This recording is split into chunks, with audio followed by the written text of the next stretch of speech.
day everyone, we are Group 7 and we will discuss Lesson 6, Criminology and Penology. Penology. Ang penology ay ang may kinalaman sa pagkontrol o pagpaparusa sa isang kriminal o bilanggo. What is penologist? Ito ang nagsasagawa ng parusa o nagkokontrol sa bilangguan upang mapasaayos ang mga nakakulong dito. Philosophy of Punishment and Penology. Ito ang mga paraan ng pagpaparusa ng tao. Walang limitasyon ang imahinasyon ng tao sa pagpaparusa. Iba't ibang uri ng pagpapasakit at pagpapahirap sa tao. 4 models of penology. Number 1, Retribution Justice Model. Ang layunin nito ay ang pagtutuos sa pamamagitan ng pagpapataw ng kapantay na parusa sa nagkasala. Ito ay kilala bilang eye for an eye. Halimbawa, kung ang isang tao ay nagnakaw ng pera, ang kapantay na parusa ay pagbabayad ng parehong halaga o pagkaroon ng katumbas na pinsala. Under the Code of Hammurabi, an attempt was made to enact sympathetic punishment or justice in the form of A. Life for life, B. Tooth for tooth, C. Foot for foot, D. Wound for wound, E. Eye for eye, F. Hand for hand, G. Burning for burning, and stripe for stripe. Number 2, Justice Model by David Fogel. This model has rejected all hopes for rehabilitation and the intermediate sentence. Fogel's ideas in improving the effectiveness of correction are the following. A. Punishment is necessary to uphold laws. B. Prisoners should be considered and treated as responsible for their actions. C. Justice employee discretion should be narrowed and controlled. D. Accountability ought to be on the offender, not the clientele or public. E. Prisons ought to be accountable on how they demand accountability. Utilitarian model. This model, as mentioned earlier, was conceptualized by Jeremy Bentham. Bentham emphasized that punishment should exist to ensure the continuance of society, to deter people from committing crimes. He offered the general and specific kinds of deterrence and proposed a type of prison system known as the panopticon design or panopticon prison or all-seeing eye prison. Utilitarianism believed that persons are punished not so much because they deserve it, but in order that others will not be inclined to do the same or similar thing. This belief makes prisons responsible for crime prevention as police are expected to be. Redemption or restorative justice model. This philosophy of punishment tends to be about faith-based initiatives and religious-based correctional interventions. Restorative justice approaches are sometimes called as communication justice or reintegrative justice or redemptive justice. Correction of criminals. The correction of criminals in the country comes in two forms, namely institutional correction and non-institutional correction. The former involves imprisonment as a form of punishment, while the latter includes reformation of convicts outside prison through probation, parole, or conditional pardon. What is penalty or punishment? In its general sense, penalty signifies pain. In its juridical sphere, penalty means the suffering is undergone because of the action to society by one who commits a crime. Hence, penalty is imposed only after conviction in a criminal action. Punishment. Judgments about why people are punished generally emphasize that wrongful behavior deserves punishment. Punishment provides an action to others who might consider such actions. Punishment will teach the offender a lesson, and punishing the offender protects society. Justification of punishment. Ang paggamit ng parusa ay makatwiran sa mga tuntunin ng pagpigil, paghihiganti o kawalan ng kakayahan. Ang deterrence position ay naninindigan na kung ang nagkasala ay mapaparusahan. Justifications of punishment. Una, proportionality. Ito ay ang prinsipyong nagpapahayag na maaari nating tukuyin ang mga kahalagan ng isang krimen at mga parusang dapat ipinapataw. Halimbawa, ang mas mabigat na krimen tulad ng pagpatay ay dapat magdulot ng mas mabigat na parusa kaysa sa simpleng pagnanakaw. Pangalawa, just desert. Ito ay nagsasaad na ang parusa ay nararapat lamang sa mga may kasalanan. Halimbawa, kung ang isang tao ay nagkasala ng pandaraya, ang parusang pagbabayad ng kabuuang halaga ng ninakaw niya ay makatarungan dahil ito ay angkop sa kanyang ginawang paglabag. Pangatlo, equity. Ito ay nagsasaad na ang lahat ng mga nagkasala sa parehong krimen na may parehong antas ng kasalanan ay dapat tumanggap ng parehong parusa. Halimbawa nito, kung ang tao ay nagkasala ng parehong klase ng pagkakasaya ng pera, dapat pareho ang kanilang parusa. Pang-apat, reciprocity. Ito ay nagpapahayag ng parusa ay isang natural na bahagi ng lipunan at nagbibigay kasiyahan sa atin na ang may sala ay naayon na parusahan. Halimbawa nito, kapag ang may sala ay naparusahan ng tama, makakaramdam tayo ng kapanatagan sa katarungan. At ang panghuli ay ang retribution. Ito ay nagsasaad na ang parusa ay nararapat sa may sala. At sa pamamagitan nito, maaaring magkaroon ng pag-unawa o pag-amin ng pagkukulang. Halimbawa nito, kung ang isang may sala ay nagpapakita ng pagsisisi at pag-amin ng kanyang pagkukulang, maaaring maging daan ito upang dumaan sa rehabilitasyon niya bilang isang individual. The different juridical condition of penalty. Number 1, must be productive of suffering without however affecting the integrity of human personality. Number 2, must be consummate with the offense. Different crimes must be punished with different penalties. Number 3, must be personal. No one should be punished for the crime of another. Number 4, must be legal. It is the consequence of judgment according to law. Number 5, must be certain. No one must escape its effect. What is prison? Ano nga ba ang prison? Ang prison o bilangguan ay isang pasilidad kung saan ang mga individual na nahalutan ng mga krimen ay nakakulong bilang isang paraan ng parusa at upang protektahan ang lipunan mula sa potensyal na pinsala.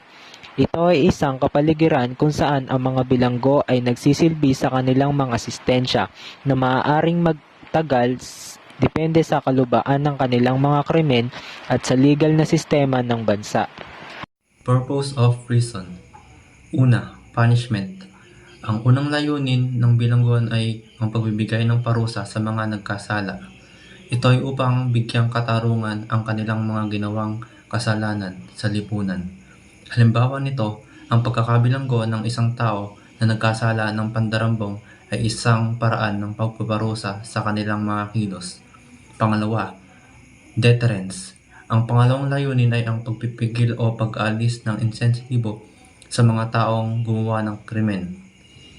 Halimbawa nito, kapag alam ng mga tao na mahigpit ang parusa para sa pagmamaneho habang lasing, mas mag-iingat sila upang hindi magkasala.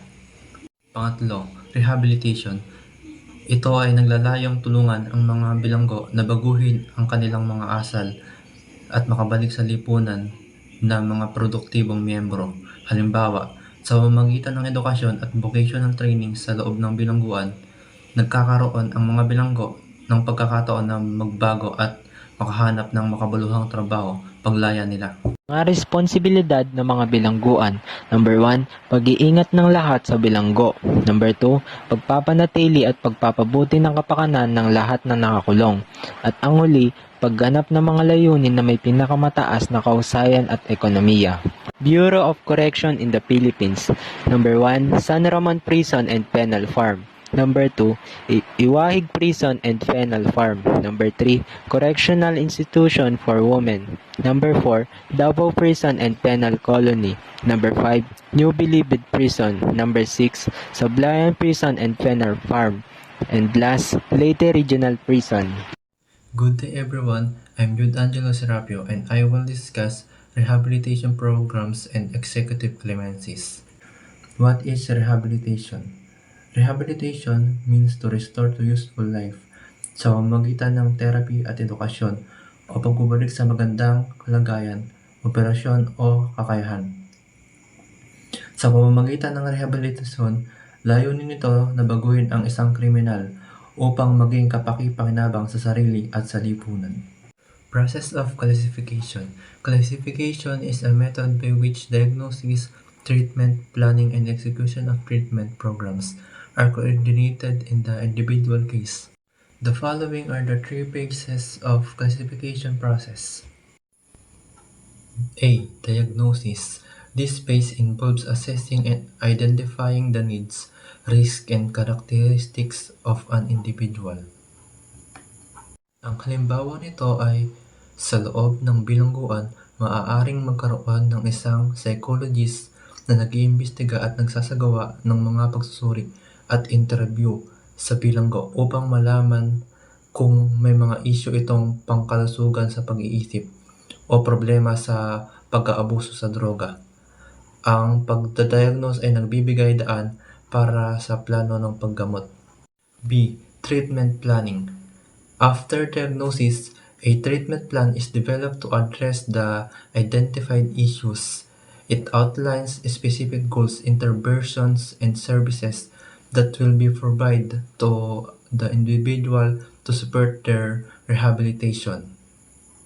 Ang halimbawa ng treatment planning, kung ang isang bilanggo ay nadiskubreng may problema sa pagka-addict sa droga, ang plano ng paggamot ay maaaring maglaman ng individual counseling, group therapy, at paglahok sa programa ng rehabilitasyon sa droga habang nasa bilangguan.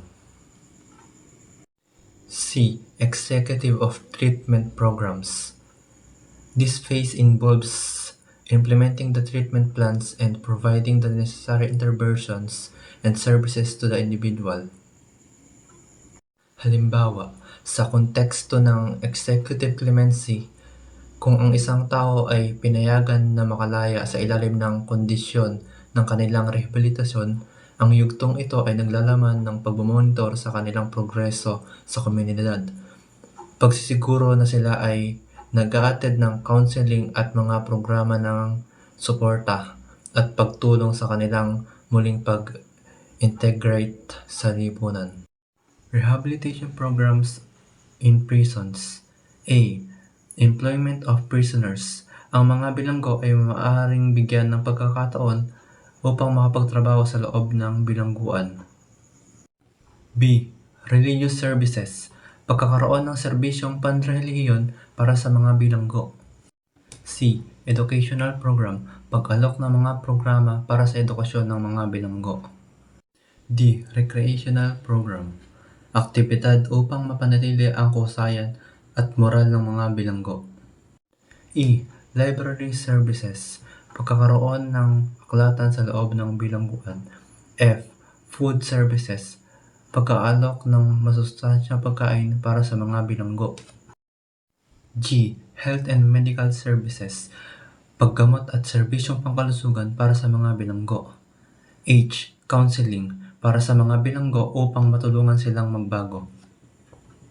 What is executive clemency? It is called executive clemency because of the President of the Philippines has the power and authority to grant it. The following are 4 executive clemency.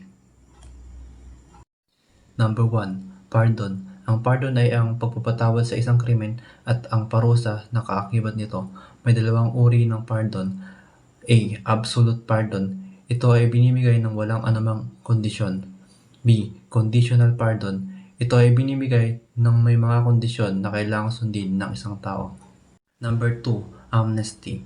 Ang amnesty ay ang pagpapatawad sa mga taong nagkasala laban sa Estado at inuturi silang parang mga inosenteng tao. Ito ay mas malawak kaysa sa pardon at kinukumpleto nito ang pagkalimot sa anumang aspeto ng krimen. Number 3. Reprieve. Ito ay pansamantalang pagkaantala sa pagpapatupad ng parusa lalo na sa kamatayan sa pamamagitan ng utos ng Estado. Commutation sentence. It refers to the reduction of legal penalties, lalo na sa mga pagkakabilanggo. Ito ay maaaring may mga kondisyon at hindi kinakansela ang hatol na kriminal. What is parole? Parole is not an executive clemency. Ito ay isang proseso kung saan ang mga bilanggo ay pinipili para sa paglaya batay sa kanilang ugali at progreso sa loob ng bilangguan. Binuo ito sa pamamagitan ng batas na 4103 o Intermediate Sentence Law. What is probation? Ito ay isang pagpapasya ng korte kung saan ang isang convicted criminal ay pinapalaya sa ilalim ng mga kondisyon at sa pamamahala ng isang probation officer. The two kinds of probation are: number 1, minor probation law or Presidential Decree 603. Para sa mga minor de edad na mga nagkasala, ito ay batay sa Child and Youth Welfare Code at mga minor de edad ay tinatrato ng mas maluwag. Number 2, adult probation law or Presidential Decree 968. Para sa mga adult na mga nagkasala, itinatag ito noong 1976 ni Pangulong Ferdinand Marcos at nagbunga ng Probation Administration to administer the probation system.